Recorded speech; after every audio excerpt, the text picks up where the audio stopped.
Hello friends, जय माता दी, हर हर महादेव।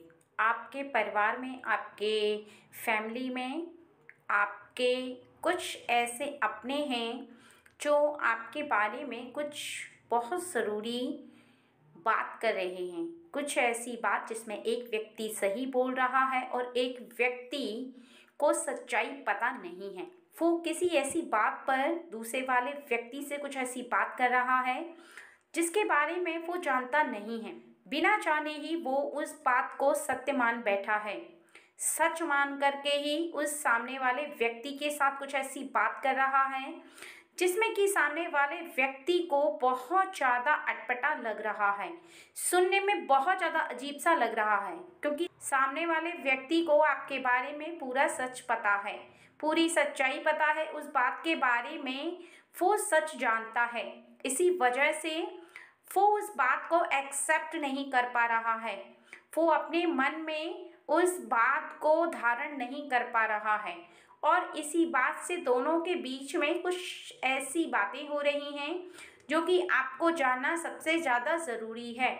अगर आपको ये रीडिंग मिली है, ये मैसेज मिला है, तो निश्चित ही हो सकता है कि आपके परिवार में भी ऐसी सिचुएशन आए, या फिर आपके परिवार में भी दो ऐसे लोग हों जिसमें से एक व्यक्ति को सच पता हो और दूसरे व्यक्ति को बिना सच पता होते हुए भी कुछ ऐसी बात कह रहा हो जिस बात को सुनकर समझना बहुत ज़्यादा ज़रूरी है।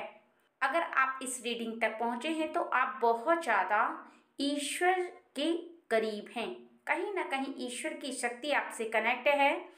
ईश्वर चाहते हैं कि आप इस रीडिंग को सुने, जाने उस सच को, उस सच से वाकिफ हों, जिससे कि आप अपने परिवार में हो रही इस सिचुएशन को सही से हैंडल कर पाएं, इस सिचुएशन से आप निकल पाएं।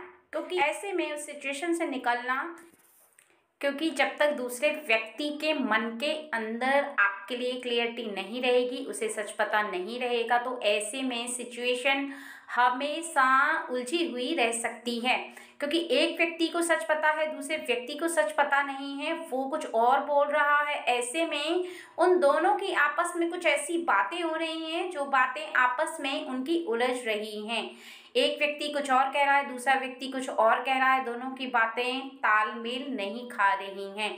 यहाँ पर बताया जा रहा है कि आपके लिए ये बहुत ज़्यादा ज़रूरी है जानना कि वो ऐसी कौन सी बातें जो कि इन दोनों के लिए एक बहुत बड़ा विषय बन चुका है, जिस पर ये दोनों डिस्कस कर रहे हैं।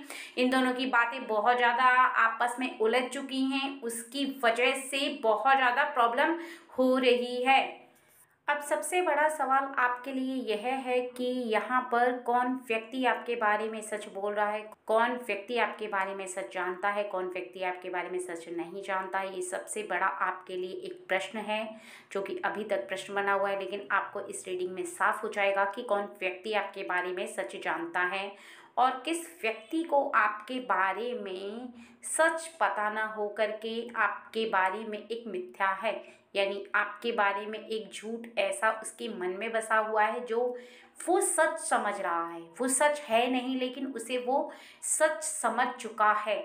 उसे सच जानना होगा। जहाँ पर वो आपके झूठ को आपके बारे में सच ना जानकर उसे सच समझ रहा है, उसे सच का सामना करना बहुत ज़्यादा ज़रूरी है, क्योंकि ये आपके लिए यहाँ पर एक बहुत बड़ा क्वेश्चन है जिसे आपको क्लियर करना है, जिसका फैसला, जिसका आंसर आपको यहाँ पर जानना है और जिसका आंसर आपको उस व्यक्ति को देना बहुत ज़्यादा ज़रूरी है। अगर आपके जीवन में भी ये सिचुएशन आ रही है या आगे आने वाले समय में कभी भी आपके साथ ऐसी सिचुएशन आए, तो आप आराम से उस सिचुएशन को हैंडल कर सकते हैं। इसलिए आपको ये सच जानना बहुत ज़्यादा ज़रूरी है। आपको जैसा कि यहाँ पर बताया जा रहा है कि आपके परिवार में आपकी माँ आपके बारे में उतना सच जानती हैं जितना कि आपके पिता को आपके बारे में सच पता नहीं है।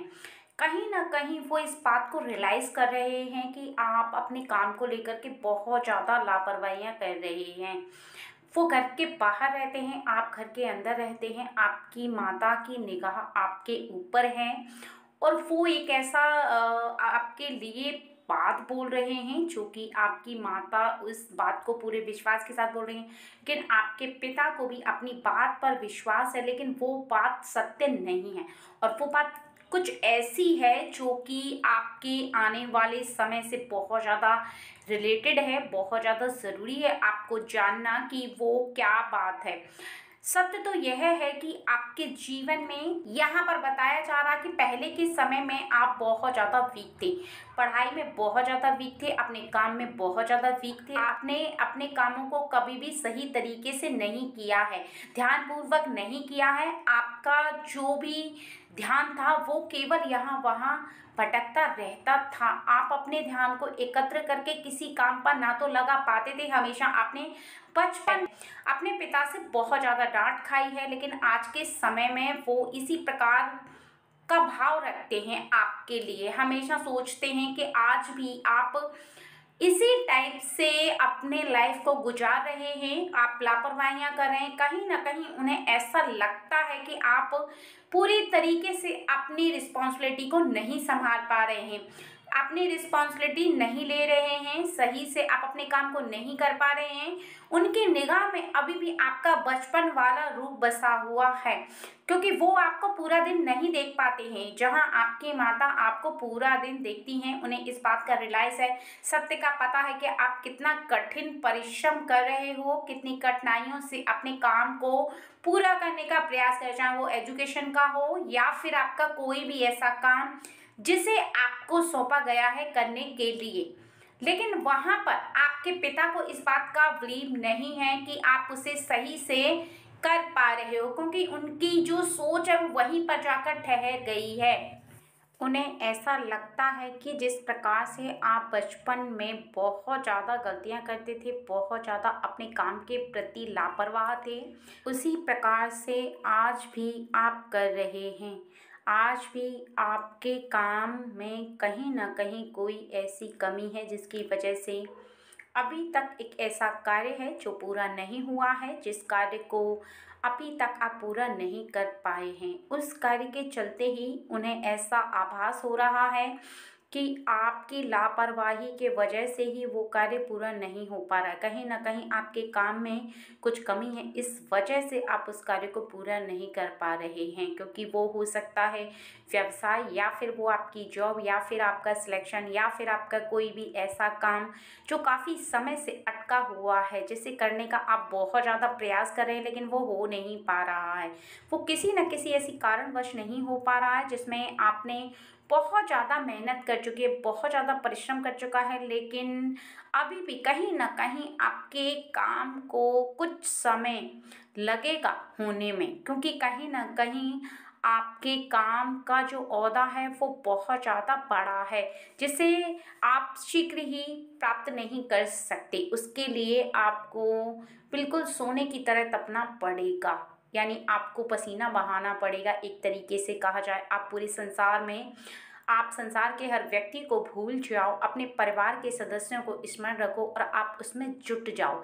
इतनी मेहनत करनी है आपको अभी उस कार्य को पूरा करने के लिए, इसलिए नहीं कि आपको वो कार्य पूरा करना है, बल्कि इसलिए कि आपको अपने पिता को कुछ करके दिखाना है। आपको उन्हें इस बात का रियलाइज़ कराना है कि आप जिस कार्य के लिए वो पहले आपको लापरवाह देखते थे, आपको देखते थे कि आप अपने काम को लेकर सीरियस नहीं हो, आप अपने काम में कहीं ना कहीं कोई कमी रखते हो, आप पूरी तरीके से मेहनत नहीं करते। इसकी वजह से आपको कई बार अपने पिता से डांट खानी पड़ी है, कई बार आपको उनसे बातें सुननी पड़ी हैं, कई बार तो आपको मार्क्स के चलते उन्होंने बहुत कुछ ऐसी बातें बोली हैं, और कई बार दोस्ती और मित्रता के चक्कर में आपने अपने बहुत सारे काम ऐसे थे जो पेंडिंग ही रखे, क्योंकि आप मित्रता में बहुत ज़्यादा लीन थे। आपको मित्र बहुत ज़्यादा प्रिय हैं, बहुत ज़्यादा अच्छे आपको लगते हैं अपने मित्र, और आप हमेशा उनका साथ देते हैं। मित्र रखना बहुत ज़्यादा अच्छी बात है, लेकिन आपने अपने काम को जो जहाँ पूर्ण नहीं कर पाया था, वहाँ कहीं न कहीं ऐसी कोई गलती आपसे हो गई, वो अनजाने में हुई, थोड़ी-सी लापरवाही के चलते आपके सामने ऐसा समय आपको देखने के लिए मिला, जहाँ पर आपने अपने पिता से बहुत सारी ऐसी बातों को सुना है, जिसमें कि आपको ऐसा लगा कि आपके जीवन में ये कार्य बहुत ज़्यादा गलत हुआ है। कहीं न कहीं आपके साथ ऐसा जो हुआ है वो सही नहीं हुआ। इस वजह से आपने कई बार उनके मुख से जब ऐसी बातें सुनी हैं तो आपको बहुत ज़्यादा हर्ट हुआ है, बहुत ज़्यादा दुःख हुआ है। आपको ऐसा लगा कि आपके जीवन में आपने ये क्या समय देखा है? ऐसा कौन-सा समय जिसे आप देख रहे हैं? आपकी ऐसी कौन-सी गलती की वजह से ये आया है ऐसा समय? जिसका फेस आपको करना पड़ रहा है, तो यही आपके लिए सबसे बड़ा कारण है, ये वजह है आपके जीवन में, जिसकी वजह से आपको आने वाले समय में कुछ करके दिखाना बहुत ज़्यादा ज़रूरी है। उन्हें रियलाइज़ कराना बहुत ज़्यादा ज़रूरी है, जहाँ पर वो आपके ऊपर इस बात की शंका कर रहे हैं, जबकि आपकी माता को पूरा विश्वास है आपके ऊपर कि आप बहुत ज़्यादा मेहनत कर रहे हैं। बचपन में बचपना था, तब आपने कुछ लापरवाहियाँ करी थी, लेकिन आज के समय में आप बहुत ज़्यादा बड़े हो चुके हैं, आप समझदार हो चुके हैं, आप अपनी समझदारी से काम ले रहे हैं और आप अपनी ज़िम्मेदारियों को समझते हैं, तो आप लापरवाह नहीं हो सकते। लेकिन फिर भी उनकी जो शंका है, उसे आप तभी दूर कर पाएँगे जब आप किसी ऐसे कार्य को करके दिखाएँगे, जो काफ़ी समय से अधूरा है और आपके पिता की निगाह में अभी भी वो पेंडिंग है और सच में वो पेंडिंग है, उसे आपको ही पूरा करना है। इसलिए आप अपने पिता को यहाँ पर बहुत ज़्यादा रियलाइज़ कराओ। यहाँ पर आपको रियलाइज़ कराने की बहुत ज़्यादा ज़रूरत है, क्योंकि यदि आपने वो कार्य पूरा नहीं किया तो आज जो आपके पिता की निगाह आप पर है, जो कि वो ये बार-बार सोच रहे हैं कि आप उस कार्य को पूरा नहीं कर पाए, वो बहुत ज़्यादा छोटा-सा कार्य था। आप लापरवाह अभी भी हो, तो वो इसी तरह की भावना आपके लिए रखेंगे, इसी तरह की फीलिंग आपके लिए रहेगी। उस फीलिंग को आपको चेंज करना होगा, उस भावना को आपको चेंज करना होगा। अगर आप उस भावना को चेंज करेंगे, तभी आप आगे के समय में बहुत ज़्यादा अपने पिता से प्रेम प्राप्त कर पाएँगे। उनकी निगाह में जो आपके लिए फीलिंग बस जो उनके हृदय में आपके लिए फीलिंग बसी है, जो सोचते हैं वो आपके बारे में, उसे चेंज करना आपकी ड्यूटी बनती है और उसे आप कर पाएँगे।